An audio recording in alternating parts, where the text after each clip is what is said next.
झारखंड के गरीब का पैसा अपने घर में डाला है। इन्होंने झारखंड के युवाओं का पैसा अपने घर में डाला है। भाइयों बहनों, एक कांग्रेस पार्टी ओबीसी विरोधी पार्टी है। हमेशा ये जब जब शासन में आया पिछड़ा वर्ग का विरोध करने का काम किया और पिछड़ा वर्ग को अन्याय करने का काम किया। काका साहेब कालेलकर कमीशन 1950 में बना और 1950 में बनने के बाद इसकी रिपोर्ट गायब कर दी। मंडल कमीशन भी पिछड़ों को आरक्षण देने के लिए बना। इंदिरा जी ने, राजीव गांधी ने मंडल कमीशन का विरोध किया और केंद्रीय संस्थानों में ओबीसी को, पिछड़ा वर्ग को 27% आरक्षण देने में उन्होंने सालों लगा दिए। झारखंड वालों, 2014 में आपने नरेंद्र मोदी सरकार बनाई। मोदी जी ने केंद्र की सभी परीक्षाओं में और सभी नौकरियों में पिछड़ा वर्ग को 27% आरक्षण देने का काम नरेंद्र मोदी जी ने किया। मोदी जी ने पिछड़ा वर्ग आयोग बनाया और पिछड़ा वर्ग आयोग को संवैधानिक दर्जा देने का काम नरेंद्र मोदी जी ने किया। भाइयों बहनों, एक कांग्रेस पार्टी आरक्षण संविधान की बात करती है, मगर हमारे संविधान में कहीं पर भी धर्म के आधार पर आरक्षण का स्थान नहीं। कोई भी धर्म विशेष को कभी आरक्षण नहीं दे सकते। एक कांग्रेस पार्टी अभी महाराष्ट्र में कोई उलेमाओं के समूह ने उनको एक ज्ञापन दिया कि 10% आरक्षण मुसलमानों को दिया जाए और कांग्रेस पार्टी के प्रदेश अध्यक्ष ने कहा हम इसमें आपकी मदद करेंगे। मैं झारखंड वालों को पूछने आया हूं, अगर मुसलमानों को 10% आरक्षण मिलता है तो कम किसका होगा? किसका कम होगा? पिछड़ा वर्ग, दलित और आदिवासी का कम होगा। एक कांग्रेस पार्टी पिछड़ा वर्ग, दलित और आदिवासी का आरक्षण काटकर मुसलमानों को आरक्षण देना चाहती है। मैं यहां से राहुल गांधी को चेताना चाहता हूं, आपके मन में जो भी षड्यंत्र हो, राहुल बाबा, जब तक भारतीय जनता पार्टी है इस देश में माइनॉरिटी को आरक्षण नहीं मिलेगा, नहीं मिलेगा, नहीं मिलेगा। पिछड़ा वर्ग, दलित और आदिवासी को आरक्षण बाबा साहेब आंबेडकर ने दिया है। आप इसका अपमान नहीं कर सकते। भाइयों बहनों, मैं आपको बताने आया हूं, ये हाथ में संविधान पकड़कर लहराते हैं। 2 दिन पहले इनकी पोल खुल गई। किसी के हाथ में संविधान जो लहराते ना, इसका कॉपी आया।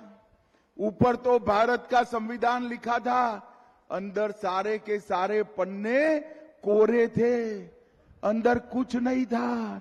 अरे राहुल बाबा, संविधान का तो मखौल मत उड़ाओ। संविधान आस्था का सवाल होता है, विश्वास का सवाल होता है। आपने नकली संविधान लहराकर बाबा साहेब आंबेडकर और संविधान सभा का अपमान किया है। ये कांग्रेस पार्टी संविधान को मजाक बनाकर रख दी है और नरेंद्र मोदी जी ने 26 नवंबर को संविधान दिन मनाने का निर्णय किया है, जो बाबा साहेब आम्बेडकर को एक प्रकार से श्रद्धांजलि है।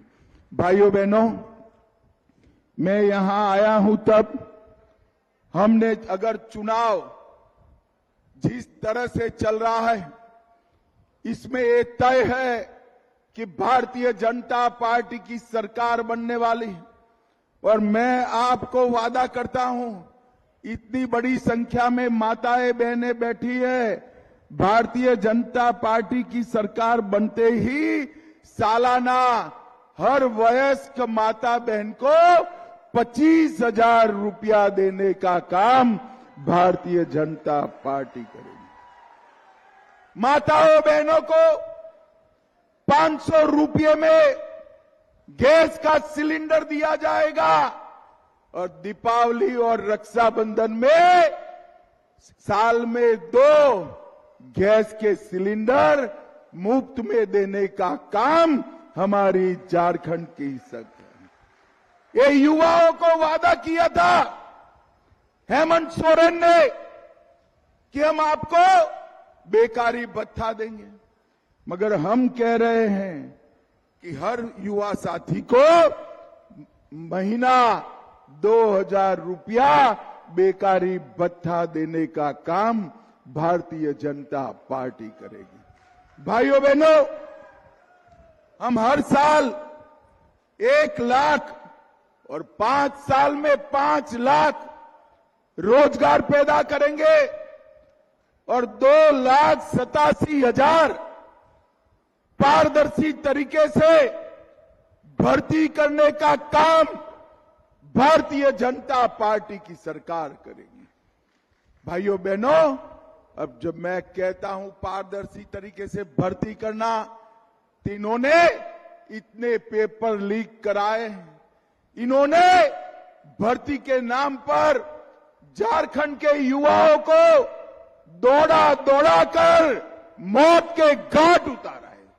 17 युवा मृत्यु की शरण में चले गए और सीएम के चेहरे पर रूह नहीं झांकती। मैं आज कहने आया हूं, हम पारदर्शी तरीके से एक भी पेपर लीक न हो उस तरीके से हम 2,27,000 युवाओं को 2 ही साल में नौकरी देने का वादा करते हैं। और जिन्होंने पेपर लीक किया है वो समझते हैं बच गए, बच नहीं गए हो।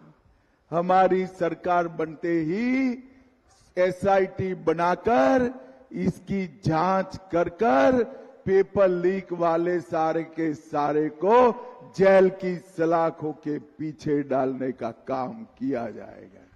भाइयों बहनों, बालू और बाकी सारे खदान में बेइंतहा भ्रष्टाचार हुआ है।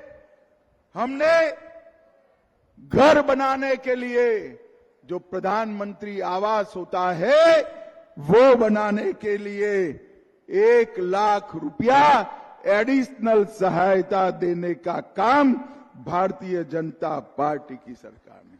माताओं बहनों पर 50 लाख तक की संपत्ति खरीद करने पर स्टैंप ड्यूटी सिर्फ 1 रुपया कर दी जाएगी और विस्थापन के पहले कोई भी रोड बनाना है, ओवरब्रिज बनाना है, विस्थापन तो करना पड़ेगा, परंतु विस्थापन करने के पहले इसका पुनर्वसन करने के बाद ही विस्थापन किया जाएगा। इस प्रकार की हम नीति लेकर आएंगे। 10 नए सरकारी मेडिकल कॉलेज बनाएंगे, भ्रष्टाचार को समाप्त करेंगे, वृद्ध सहाय, विधवा सहाय और दिव्यांगों को 2500 तक की उनका मासिक पेंशन वृद्धों का बढ़ाने का काम भारतीय जनता पार्टी की सरकार करेगी। झारखंड इंटर्नशिप और स्किल ट्रेनिंग सेंटर भी बनाएंगे। भाइयों बहनों, मुझे बताओ आप सभी लोग, एक घुसपैठ जो हो रही है वो रोकनी चाहिए या नहीं रोकनी चाहिए? अरे जोर से बोलो, रोकनी चाहिए या नहीं रोकनी चाहिए? ये मुख्यमंत्री कहते हैं ये भाजपा का पॉलिटिकल एजेंडा है। मैं मुख्यमंत्री को कहने आया हूं, एक घुसपैठ जो आप होने देते हो, आपकी वोट बैंक के लिए होने देते हो, वो घुसपैठ मेरे झारखंड के युवाओं की नौकरी खा जा रहे हैं। आप भाजपा सरकार बना दो, सरकार आदमी तो क्या, सरहद के उस पार से परिंदा भी पैर न फैला पाए, ऐसी सरकार हम बनाएं। भाइयों बहनों, भाजपा सरकार बनने के बाद मेरे झारखंड के युवाओं की नौकरी एक घुसपैठिए नहीं खा पाएंगे। झारखंड की भूमि पर आदिवासी बच्चियों से शादी कर दान पत्र से ये भूमि हड़प रहे हैं। हम कानून में बदलाव कर दान पत्र से आदिवासी की भूमि घुसपैठियों के नाम पर नहीं होने देंगे, नहीं होने। रोटी, माटी और बेटी तीनों की सुरक्षा भारतीय जनता पार्टी करेगी। भाइयों बहनों, मुझे बताओ, घुसपैठ रोकनी चाहिए या नहीं रोकनी चाहिए? अरे जोर से बोलो, रोकनी चाहिए या नहीं रोकनी चाहिए? ये कांग्रेस पार्टी रोक सकती है क्या? आरजेडी रोक सकती है क्या? जेएम रोक सकता है क्या? घुसपैठ केवल और केवल नरेंद्र मोदी के नेतृत्व में भारतीय जनता पार्टी रोक सकती है और कोई नहीं रोक सकता। मुझे बताओ भाइयों बहनों, ये कश्मीर जो है हमारा है या नहीं? अरे क्यों आवाज ऐसी आ रही है भाई? जोर से बोलिए, कश्मीर हमारा है या नहीं है? वहां धूप में खड़े हैं वो भी बोले कश्मीर हमारा है या नहीं है? 370 हटनी चाहिए थी या नहीं हटनी चाहिए थी? अब एक कांग्रेस पार्टी, इनके साथी कहते हैं हम 370 को वापिस लाएंगे। अरे राहुल बाबा, आप तो क्या, आपकी चौथी पीढ़ी भी 370 को वापिस नहीं लाए। भारत की जनता का यह संकल्प है कि कश्मीर भारत का अभिन्न अंग है। और आपके शासन में क्या होता था? 10 साल तक सोनिया मनमोहन की सरकार थी। आए दिन पाकिस्तान के आतंकवादी घुसकर बम धमाके करते थे। मनमोहन सरकार इसके माथे पर जू नहीं रहे, क्योंकि उनकी वोट बैंक थी। मोदी जी आए, झारखंड वालों ने मोदी जी को प्रधानमंत्री बनाया। कुछ ही दिनों में 2014 में उरी और पुलवामा में हमला हुआ। 10 ही दिन में मोदी जी ने सर्जिकल स्ट्राइक और एयर स्ट्राइक कर पाकिस्तान के घर में घुसकर आतंकवादियों का सफाया करने का। मोदी जी ने इस देश को सुरक्षित किया है। मोदी जी ने इस देश को समृद्ध किया है। 11वें नंबर पर मनमोहन सिंह जी हमारे अर्थतंत्र को छोड़कर गए थे।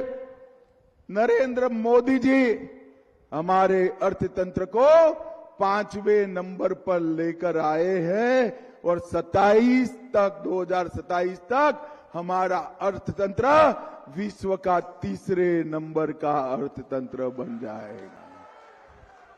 भाइयों बहनों, ये परिवर्तन मोदी जी ने किया है। और मैं आज इंडिया अलायंस वालों को, लालू जी को, कांग्रेस को, जेएमएम को पूछना चाहता हूं, 10 साल तक आपकी सरकार थी, आपने झारखंड को केंद्र से कितना रुपया भेजा?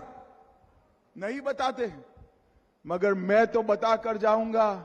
मुख्यमंत्री जी, लालू जी, राहुल जी, हिम्मत है तो जवाब दीजिए।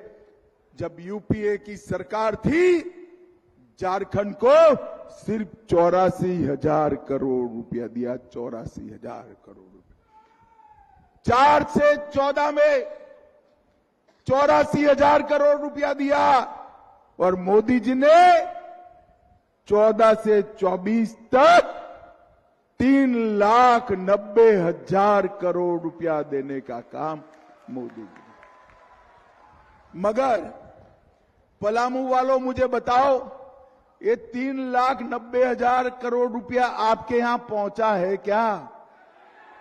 अरे जोर से बोलो, पहुंचा है क्या? कहां गया? कौन खा गया? जोर से बोलो, कौन खा गया? ये 350 करोड़ रुपया और 30 करोड़ रुपया जो पकड़ा गया ना, वो युवाओं, आपका रुपया जो मोदी जी ने भेजा वो रुपया है जो एक कांग्रेस और जेएम खा गई। मैं आज आपको कहकर जाता हूं, ये भले समझ ले कि इन्होंने जो पैसा खाया वो उनका हो गया। झारखंड के युवाओं का खाया हुआ एक एक पाई उनके घर से खजाने में वसूल करने का काम भारतीय जनता पार्टी की सरकार करेगी। भाई, मोदी जी ने झारखंड को ढेर सारा महत्व दिया है। मुद्रा योजना की शुरुआत यहीं से करी, आदिवासी कल्याण के योजना की शुरुआत यहीं से करी, और मोदी जी पहले व्यक्ति है 75-76 साल में जो प्रधानमंत्री रहते हुए भगवान बिरसा मुंडा के घर पर जाकर उनको श्रद्धांजलि देने का काम हमारे नेता नरेंद्र मोदी जी ने किया है। भाइयों बहनों, मैं आज बताने आया हूं, मुझे बताओ, झारखंड में भाजपा सरकार बनाओगे क्या? अरे ऐसे क्या बोलते हो भाई, जोर से बोलो, बनाओगे? पुष्पा, आगे आइए, पुष्पा देवी जी को प्रचंड बहुमत से जिताओगे? जोर से बोलो, जिताओगे? कमल के निशान पर बटन दबाओगे? मोदी जी के हाथ मजबूत करोगे? तो मेरे साथ दोनों हाथ उठाइए, उठाइए दोनों हाथ, विजय के संकल्प की मुट्ठी बींचे और बोलिए, जय श्री राम, जय जय श्री राम, भारत माता की, वंदे वंदे वंदे। वहां जो खड़े हैं वो वहीं खड़े रहे, दूर खड़ा रखा है आपको, मैं आपको वहां आकर मिलकर जाता हूं, वही खड़े रहिएगा भैया। आप सभी का बहुत बहुत धन्यवाद। जोहार, प्रणाम।